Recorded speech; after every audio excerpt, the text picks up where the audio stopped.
Salut à toi. Prêt pour une nouvelle plongée. On va s'attaquer à une question que beaucoup de coureurs se posent, et même ceux qui préfèrent encourager depuis leur canapé. Pourquoi est-ce que le marathon fait précisément 42,195 km durant? On a tous entendu parler de la légende de Philippide Menkorkefos. Est-ce que c'est vraiment aussi simple, c'est? Eh bien non, figure-toi, si on se fie à l'article Anti-sèche, pourquoi la distance du marathon est 42 villes médiane 145 km du site Attelé expliqué. L'histoire est beaucoup plus complexe qu'on le pense. Prépare-toi à quelques surprises.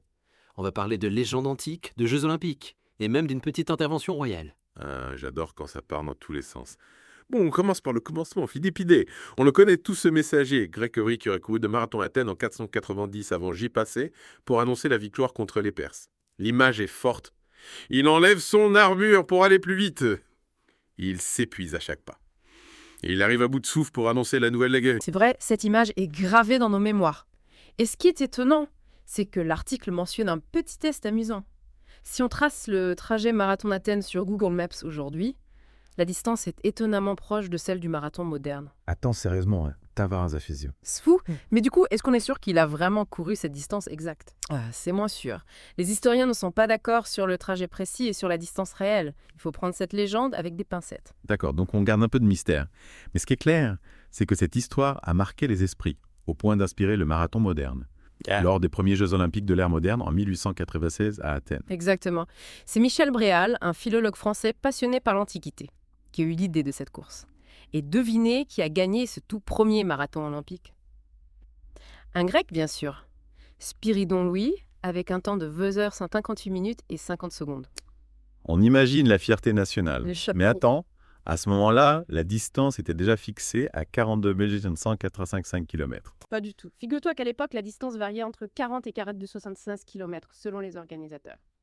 Un peu bazar, quoi. Et c'est vrai. Il a fallu attendre les Jeux Olympiques de Londres en 1908 pour que la distance actuelle soit définitive. Et là encore, c'est une histoire incroyable. Raconte-moi toute. J'ai l'impression qu'on s'approche du fin mot de l'histoire. Imagine 7 comptolés. Le parcours initial prévoyait 26 miles, soit environ 41,8 km, reliant le château de Windsor au White City Stadium. Classique, quoi. Sauf que la famille royale, et en particulier la reine Alexandra, a exprimé un souhait. Disons. Particulier. Elle voulait que la course démarre sur la pelouse du château, pour que ses enfants puissent voir le départ depuis leur fenêtre. Ah oui, quand même. La petite touche royale qui change tout. Exactement. Du coup, pour faire plaisir à la reine, et les organisateurs ont rallongé le parcours de 385 yards, ce qui nous donne, qui est 42,185 km. Et c'est l'Américain Johnny Hayes qui remporte ce premier marathon à la distance officielle. C'est food. On part d'une légende antique. On passe par des Jeux olympiques un peu improvisés. Et on termine avec un caprice royal qui fixe ses distances pour toujours. En résumé, oui. Et pour la petite histoire, il a fallu attendre 1921 pour que la Fédération internationale d'athlétisme amateur officialise cette distance, basée sur cette course londonienne un peu particulière. Donc au final, ce 42,195 km, c'est un sacré mélange de hasard et de circonstances historiques. Qui aurait cru du kiné? C'est ça qui est fascinant. Mais la vraie question, c'est quel impact cette distance? Au départ un peu arbitraire, mais sur le monde de la course à pied. C'est ce qu'on va voir maintenant. Imagine un instant, si la distance était restée à un chiffre rond. 40 km par exemple. Est-ce que le marathon aurait la même morale à avoir? C'est vrai, c'est une question intéressante. C'est peut-être cette distance un peu bizarre, presque mythique, qui rend le marathon si spécial. Tout à fait. 42,185 km, ça ne s'improvise pas. C'est un défi physique et mental unique, qui demande une préparation intense. L'article en parle d'ailleurs. Se préparer pour un marathon, c'est comme construire une cathédrale. Ça demande du temps, de la rigueur et une attention à chaque détail. Absolument. Et ça commence par se fixer des objectifs. Est-ce qu'on vise simplement à finir la course acquis ou est-ce qu'on a un chrono en tête? En fonction de notre ambition, la préparation sera différente. Et bien sûr, impossible de parler de marathon sans parler d'équipement. On n'imagine pas courir 42 km avec des chaussures de ville. Surtout pas. Des chaussures adaptées à sa foulée. Et la forme de son pied, c'est la base. L'article mentionne aussi l'intérêt d'une montre GPS pour suivre son rythme et sa distance, et d'un cardiofréquence-mètre pour surveiller son effort. Et on n'oublie pas les vêtements. Confortables. Et adaptés aux conditions météo, courir un marathon sous la pluie ou en plein soleil, sachant tout à fait. Mais l'équipement, c'est une chose. L'entraînement, c'en est une autre. L'article insiste sur la progressivité. On commence par des courtes distances. Et on augmente petit à petit le kilométrage chaque semaine. Un peu comme un escalier. On monte marche par marche, jusqu'en haut. Exactement. Et il faut varier les séances, inclure des côtes pour renforcer les muscles, des séances de fractionnés pour améliorer sa vitesse. Et tout ça, Ça ne fonctionne pas si on ne fait pas attention à son alimentation. L'alimentation, c'est le carburant du marathonien. Tu as raison, un régime équilibré, riche en glucides et en protéines est indispensable Ouais. pour fournir l'énergie aux muscles, bien sûr. On n'oublie pas de bien s'hydrater avant, pendant et après la course. C'est vrai, l'hydratation, c'est primordial pour éviter les coups de fatigue et les crampes. Mais attention, l'article met aussi l'accent sur la récupération. On ne peut pas s'entraîner comme un fou, sans laisser son corps se reposer. C'est même essentiel. Le repos est aussi important que l'entraînement. Il faut laisser aux muscles le temps de se régénérer, s'étirer régulièrement.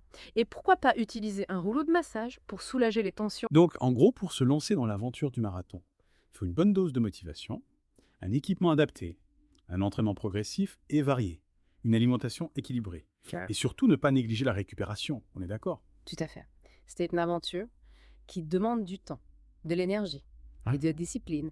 Mais la satisfaction de franchir la ligne d'arrivée est incomparable. Et puis, n'oublions pas l'aspect humain du marathon. Ah oui, c'est vrai. Le marathon, ce n'est pas juste une bande de fous qui courent pendant des heures. C'est un événement collectif, avec une énergie incroyable. Exactement. Il y a les athlètes professionnels qui visent la performance, les amateurs qui cherchent à se dépasser, les personnes qui courent pour une cause, tous unis par un même objectif, franchir cette ligne d'arrivée, après 42 Bödler 85 km d'effort. C'est beau quand tu dis comme ça. On sent presque l'émotion de la foule, les encouragements, l'adrénaline. Et justement, en parlant d'émotion, on ne peut pas passer à côté de l'histoire de Catherine Switzer. Figure-toi qu'en 1967, elle est la première femme à courir officiellement le marathon de Boston. Ah non, officiellement, hasard. Tu veux dire qu'avant elle, les femmes n'avaient pas le droit de participer. Eh bien oui, à l'époque, on considérait que c'était une épreuve trop difficile pour les femmes. Imagine un peu le contexte. On est en plein mouvement des libérations des femmes. Et Catherine Switzer, elle veut juste courir. C'est incroyable. Mais comment elle a fait pour participer si c'était interdit? Elle s'est inscrite avec ses initiales, KV Switzer, pour masquer son identité. Et pendant la course, un officiel a essayé de l'arrêter. À la photo de cet incident a fait le tour du monde, mais cave est possible. Mais elle a tenu bon et a terminé le marathon, ouvrant la voie à des millions de femmes. Quel courage. C'est une vraie pionnière. Son histoire montre que le marathon, c'est plus qu'une course. C'est un symbole de dépassement de soi, d'égalité et de liberté. Absolument. Et c'est cette dimension humaine, cette capacité à rassembler des gens de tous horizons autour d'un défi commun, qui fait la magie du marathon. C'est vrai, on y trouve des athlètes professionnels qui visent la performance, des amateurs qui cherchent à se dépasser, des personnes qui courent pour une cause, tous unis par le même objectif, franchir la ligne d'arrivée après 42,185 km d'effort. Et cette distance, fruit d'une légende, d'un concours de circonstances et d'une touche de caprice royal. Est devenue un mythe. Imagine si la distance avait été de 40 km pile. Est-ce que le marathon aurait la même aura ailleurs? Bonne question. C'est peut-être cette distance si particulière, si exigeante, qui lui donne son caractère unique. Ce petit plus qui le rend mythique. Tout à fait. Alors la prochaine fois que tu regarderas un marathon à la télévision, ou que tu croiseras un coureur en plein effort, rebats-toi de toute l'histoire qui se cache derrière cette distance. Ouais, c'est vrai. 42,185 km, et c'est plus qu'un chiffre. C'est un symbole de persévérance, de dépassement de soi et de l'incroyable potentiel du corps humain. Et qui sait, peut-être que cette plongée t'a donné envie de chausser tes baskets et de te lancer toi aussi dans l'aventure du marathon. En tout cas, on espère que ce voyage au cœur du marathon t'a plu. On te remercie de nous avoir suivis et on te donne rendez-vous très bientôt pour une nouvelle exploration.